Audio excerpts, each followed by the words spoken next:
Alright, Doc D back here.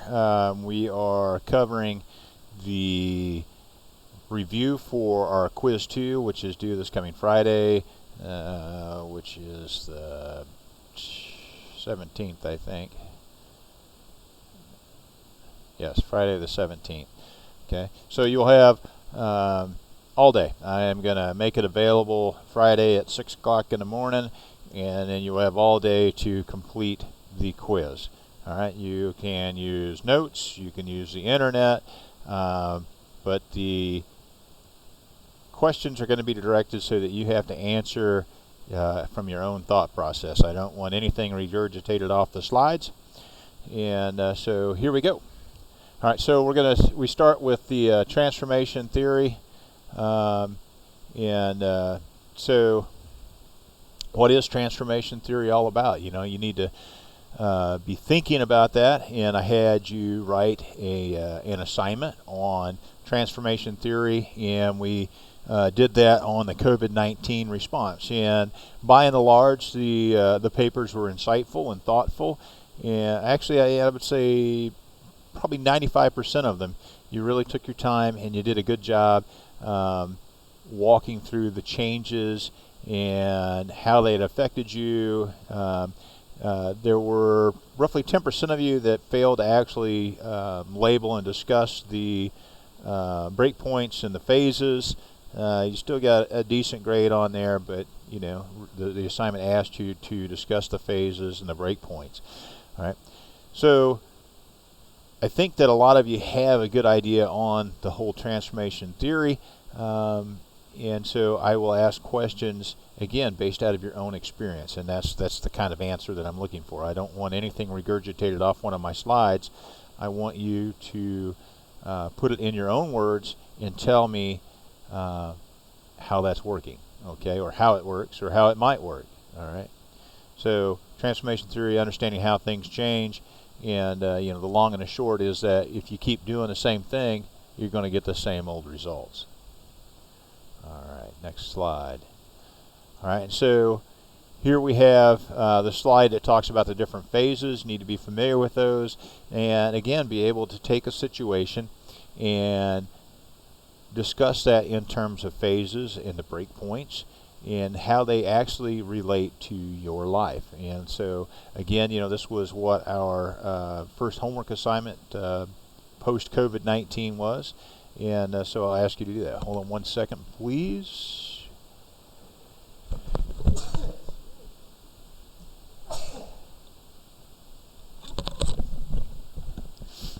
Got a good old case of the sniffles. All right, so again, I will ask a question, and you know, I need you to pose your answer through this lens.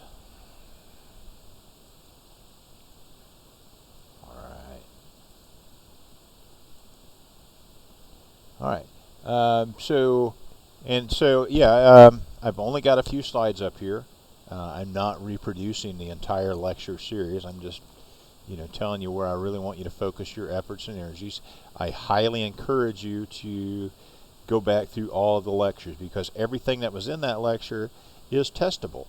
All right, and so I'm anticipating about 20 questions, of which probably 10 of those will be, you know, thinking questions that you have to think about right from your own experience and so forth. All right, so then we're going to move into, and that's for the whole quiz. All right, so now we're moving into quality management. So I actually did a complete lecture on Crosby's 14 steps for quality. I did through an incident there, I wound up leaving off the last two, but the very last one is typical and very self-explanatory, and I've actually talked about it several times throughout that whole lecture. And then quality councils really is just a shoot-off from the quality improvement team, much like you know, you've got ad hoc committees for zero defects as well. So you know, a lot of these have overlapping functions and responsibilities, and in all honesty, a lot of times they are one and the same thing. All right, but anyhow, you should be able to give me an answer from your own personal perspective on one of these 14 steps. And so I might ask, give me an example of a example of quality awareness for all employees, and the quality awareness about all employees about the cost of defects. Tell me something from your own experience.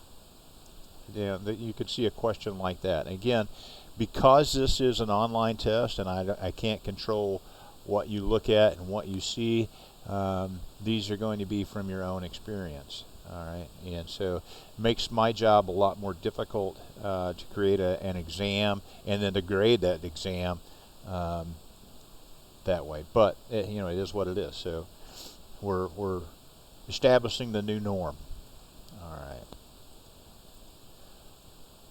All right. Be able to, and I'll tell you right now that this will be a question that you need to be able to define quality in your own words. All right. So there's some examples there, but we've got a 4-part lecture series talking about quality. All right, the history of quality. So we actually first started talking in this vein. We started talking about W. Edwards Deming, right, and his instrumental role in Japan's developing economy after World War II. All right, and we see that we have some overlap from Deming to Crosby, and so I could expect to see a question about that, and so you may actually have to do a little bit of research to come up with a coherent response to that. Just saying. All right.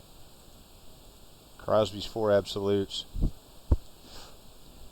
You need to be able to put these again in your own words. I guarantee you there will be a test question that talks about these and asks you to put those in your own words. All right, the cost of fixed defects. All right, so what is this chart showing? All right, and so the lecture actually talks about this. So go back, review the lecture, but this will be a test question, right? Because it's important. And it basically, it's all dollars and cents, and that's really what all this is about. Again, the background that I'm coming from as I present this material from you is from a manufacturing standpoint, and so it's all about efficiency. It's all about dollars and cents, and so go back to that lecture and look through this. And I think that's actually in the very first of the quality management lectures, and it's probably about midways to 3/4 way through that lecture. All right. Quality is free, or it should be. Quality is relative to the maturity of the technology and the process. All right. And so again, if we look at that in the lens of the transformation theory, all right. So how does transformation theory play into this quality thing? And that's what this slide is actually talking about. As we shift from phase 1 to phase 2, we're developing technologies, we're developing practices that work, and then hopefully we're also planning ahead to that third phase where we make that transition onto the next generation, right? And so something to think about. All right, what else do we have here?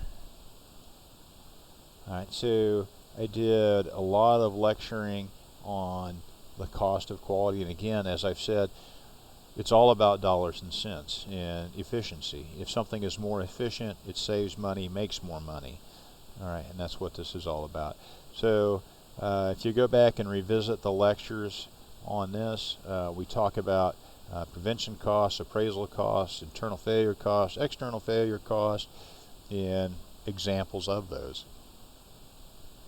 All right, and so a question might be, from your own experience, explain an external failure cost that you have either been a part of or have witnessed. All right, i.e., a friend or you that purchased something that did not meet your needs. All right. Let's see. So yeah, we've got, again, I'm not going to re-lecture on this stuff. This is all out there in the previous lectures. But so we've got prevention costs. We've got appraisal costs. All right. And I will say that the zero defects policy, it focuses on prevention. They go hand in hand to have prevention and appraisal. Even though you have an active zero defect prevention policy, you still have to have appraisal built into that. All right. And again, I cover that in the lectures. I would expect to see an exam question on that. And I have not actually completed the exam yet, so I don't know, but I would expect that. All right. Internal failure cost, meaning that you discover a issue before it leaves the factory, before it leaves your control. These are all costs that you're going to experience. All right. I don't know why I have that slide in there a second time. All right. Apparently I've got duplicate slides going here. That's what happens when you cut and paste. All right. So appraisal cost, and again, what is appraisal? What is appraisal versus prevention? All right. That sounds very much like a test question to me. All right. Internal failure cost, again, duplicate slide. All right. So the cost of external failure, so it leaves our control. It's out in the customer's hands, and that's where we define the problem. What are the costs that we incur due to that? All right. Causes of mistakes. Where do the errors happen? All right.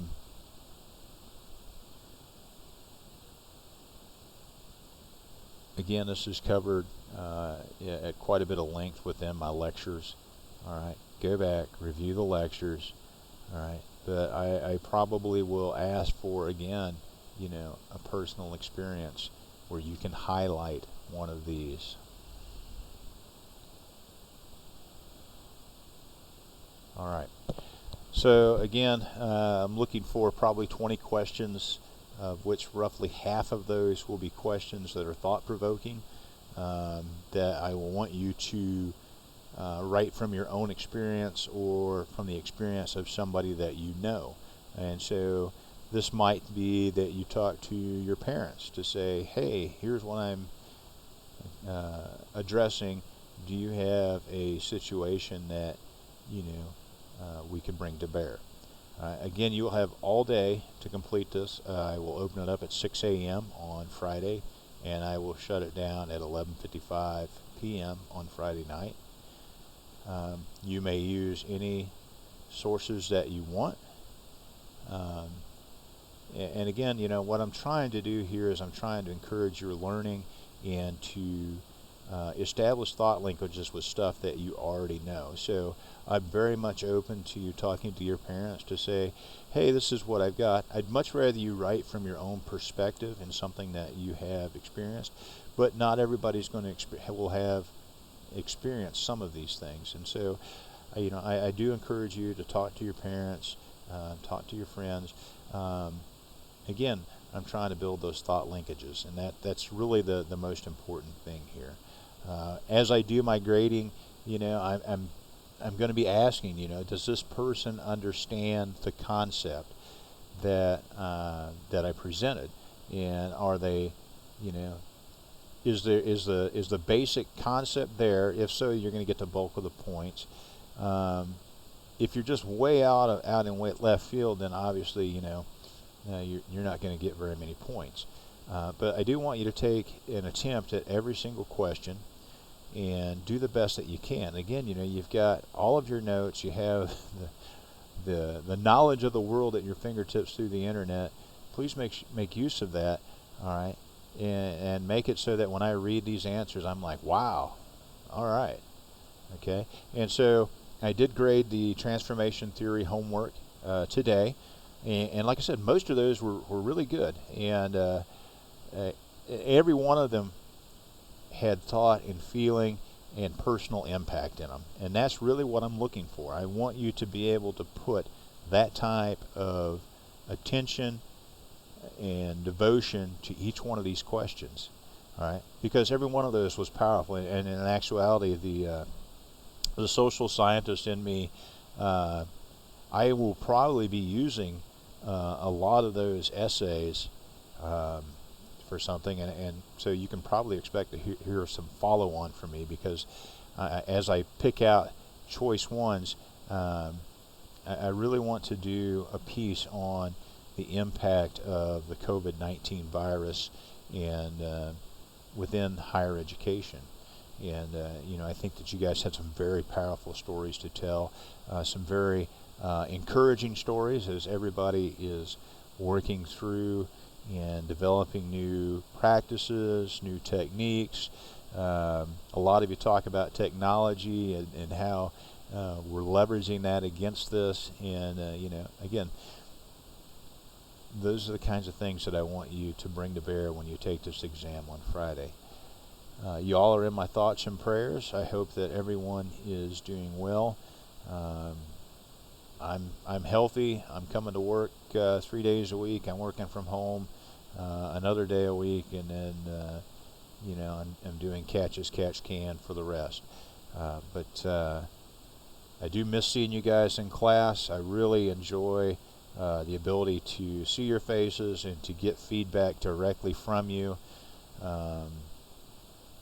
But life is what it is, and so we're living through this. We're adjusting through it all together, and I believe that we're being successful in what we're doing, and I hope that you feel the same. God bless you, and Dr. E out.